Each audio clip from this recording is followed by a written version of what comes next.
How you doing, guys? It's funny how certain words and phrases can either leave you with a positive image or a negative image. Up until 2001, the date September 11th was just another date. Now it's recognized as one of the worst days in history. Is anybody old enough to remember when fluoride in the water and in toothpaste was a good thing? It left you with that image that this was great for your teeth. Now we all know what fluoride is, and it's quite a negative image. And it's still in the water and the toothpaste. If you go to a Kingdom Hall, and we all have been, we all know that Jehovah's Witnesses have their own language. As a matter of fact, if anybody from the general public just blindly walked into a Kingdom Hall during the midweek meeting, there would be so many words that they use that they would not even recognize. They'd be like asking questions. What's a publisher? What's a pioneer? What's an auxiliary pioneer? They would be totally lost. The Jehovah's Witnesses have their own language. They also have their own bad words. Let's think about independent thinking. To Jehovah's Witnesses, that's a bad thing. In all honesty, it isn't. Independent thinking. Many times you'll be in a situation where you have to make a split-second decision without consulting a superior. Independent thinking. You have to avert a problematic situation. Worldly is another word that they love to use. Worldly to Jehovah's Witnesses is a bad thing. Well, worldly, from what I remember, is simply a person who's well-traveled, well-read. And in all honesty, there are a few people at the Kingdom Hall who are well-traveled and well-read. So without realizing it, they are worldly people. But the worst word of all, to any one of Jehovah's Witnesses, is the word apostate. Now, one thing Watchtower never considers anybody coming into the organization. Now, we all know most Jehovah's Witnesses are not well educated, but they never consider the people that come in from the outside. They don't know their educational background. There were certain words that I knew when I went in. The word apostate didn't mean anything to me because I knew what it meant. See, the word apostate, we all know, is simply somebody who disregards their former teaching, their former beliefs, whether they be religious or political, and moves on to something else. Jehovah's Witnesses think it's the worst thing of all. They don't consider. How many of Jehovah's Witnesses came in from the outside? They came in from another religion. Automatically, that made them an apostate. And how many times has Watchtower changed the teaching of Jehovah's Witnesses at a drop of a hat whenever they get new light? That makes them an apostate. That makes the governing body an apostate, and these are things that Jehovah's Witnesses just don't realize. On my way out, when I was still a JW, I knew I was done. And I started sending one JW some videos. Do you remember the old bunker video? Well, this is before it was released. This is before they had the convention. I had acquired it, and I decided to send it to him. He had pissed me off so many times because he was just harassing me to no end. So I figured, I'm going to rain in your parade. I sent it to him. He called me back, and he said, "You got this from an apostate website. Don't contact me ever again." And I said to him, "Dude, you're going to be seeing this video at your next convention." And he says, "Don't call me again." Slams down the phone. Okay, fine. I figured this was my way of getting rid of him. The next week, he's on my phone, at my door, would not leave me alone. But the thing was, I guess he didn't realize I had to leave him alone, but he could pester me. Anytime this guy used the word apostate, he would have to put a hateful emphasis on it. You're an apostate. It's kind of funny. Most JWs do this. I think I've used the word apostate more since I've been out than when I was in, because the word just didn't mean anything to me.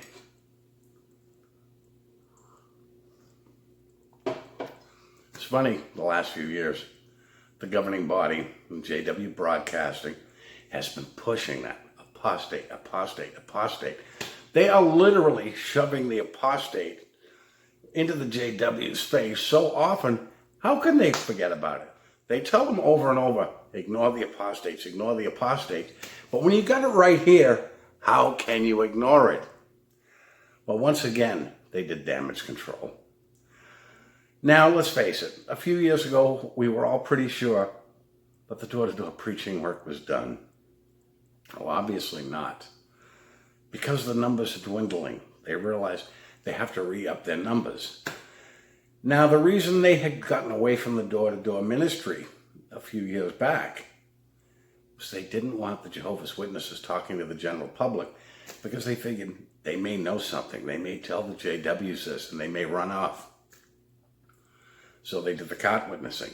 That tended to backfire because that left the JWs wide open for the car crashes. Well, all of a sudden, now Jehovah's Witnesses are back doing the door-to-door ministry because the so-called apostates are having a very positive effect. More and more Jehovah's Witnesses are waking up. They're not just leaving periodical, a little here, a little there. They are leaving in droves.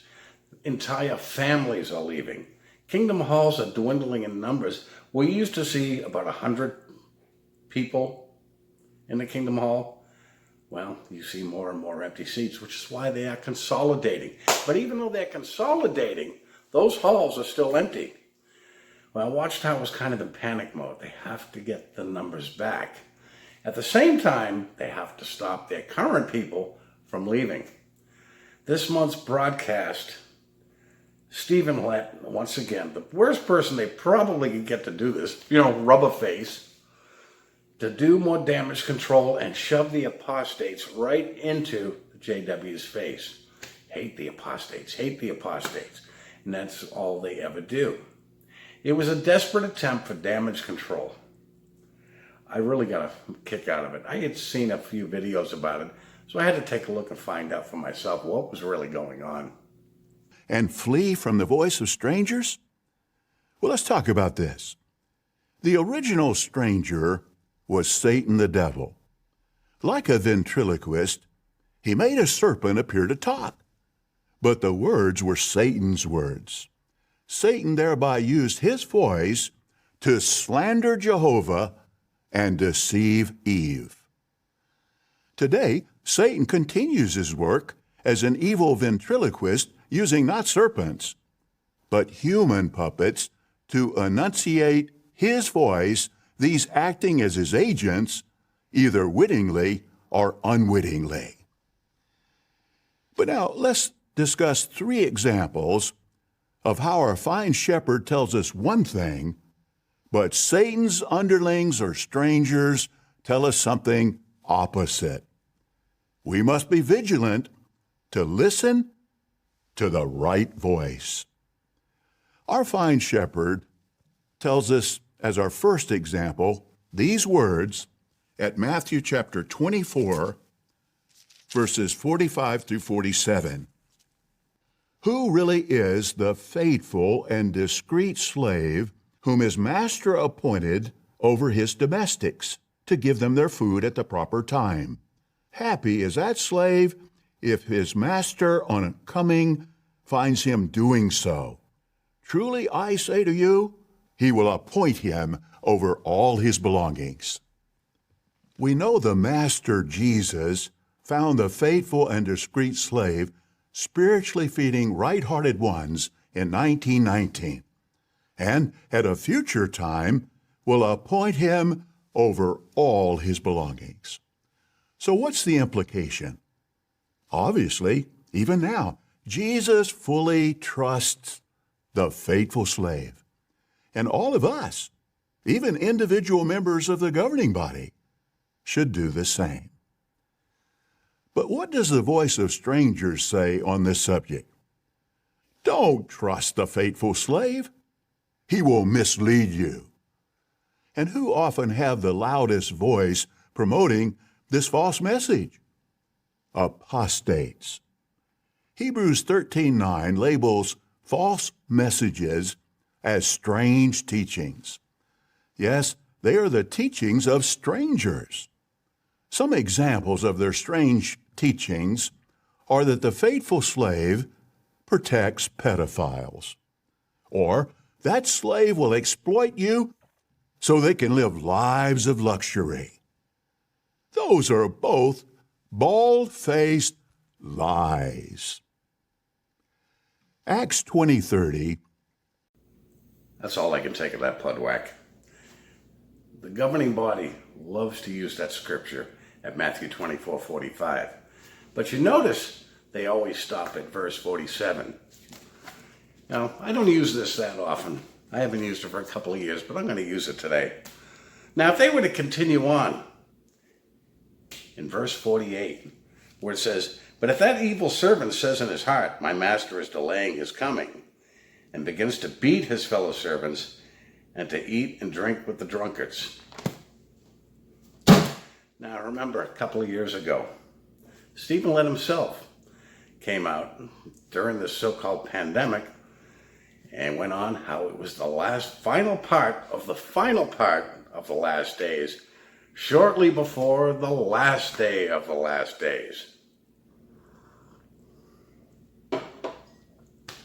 Simultaneously, while they had building projects and many other projects that wouldn't be finished for many years in the future.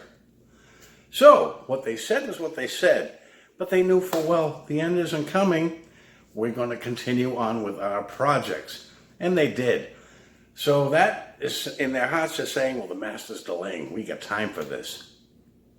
And if anybody beats their fellow servants, it's that organization. But did you notice how he likes to twist words? Then he mentioned the apostates. Again, it's the apostates. They're pushing the apostates at Jehovah's Witnesses. Why? Because they know many of Jehovah's Witnesses have heard the so-called apostates and did the same thing as we all did and left. They're doing their damnedest to put the brakes on. They're trying to hold on to what they have. So they want the remaining members of this organization to hate the apostates, to be totally terrified of them, and not wanting to listen to them. So now they call them the voice of strangers. Well, face it, guys, we're not strangers to all of you. But they had no choice. They had to do this to put the brakes on and stop these people from leaving. It's not working because they're leaving anyways, and they can't get members in fast enough. But did you notice how Lett twisted words? How the apostates are making these terrible accusations against the faithful and discreet slave. No, we are not making accusations against the faithful and discreet slave. These accusations are directed at you, Watchtower. Are you protecting pedophiles? The entire world knows you're protecting pedophiles. And as far as living a life of luxury, you sons of bitches are living a whole lot better off than many of us. So that is BS. Jehovah's Witnesses, wake up, smell the coffee. Speaking of which, I need some. See what you're doing. Do you really like to be compared to sheep? I mean, they talked about it like it's a good thing. Now, if a deity wants to call you sheep, that's one thing. If another human calls you a sheep, no, it is not a good thing. Because what they're trying to do is get you to look out for the big bad wolf on the outside. Again, the voice of strangers. But keep in mind, Jehovah's Witnesses, while you're busy looking out for the big bad wolf, you're blindly following your shepherd into the slaughterhouse. Anyways, guys, that's all I've got for you today. I hope you have a good day. I will be talking to you soon.